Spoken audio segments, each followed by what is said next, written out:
होती त्यावेळेला बाबासाहेबांना ज्या गाडीवर ठेवलं होतं तिथे त्यांनी त्यांचा कॅमेरा लावला आणि कशी कशी जागा मिळवली.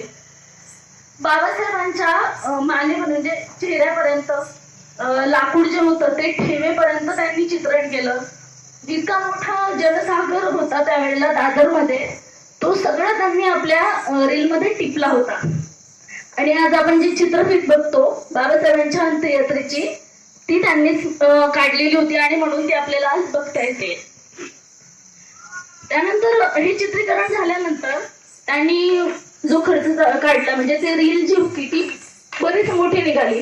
कारण बाबासाहेबांची अंत्ययात्रा इतकी मोठी होती की दादरच्या समुद्र किनाऱ्याला लागेपर्यंत बराच काळ म्हणजे बराच काय म्हणतो आपण तास लागून गेले होते.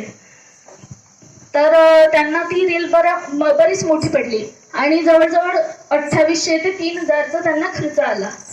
आता एवढे पैसे नामदेव हटकरकडे नव्हते, तर त्यांनी त्यावेळेला आपलं घर गहाण ठेवलं आणि बाबासाहेबांची जी म्हणजे जे काही चित्रण होतं त्याची फिल्म तयार करण्यासाठी पाठवली.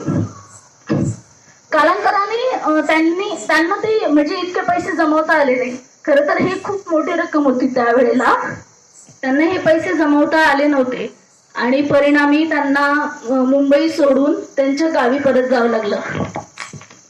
पण इतकं असतानाही त्यांच्या मनात असं कधीच आलं नाही की आपण इतका खर्च केला, आपलं सगळं म्हणजे लुटलं गेलं.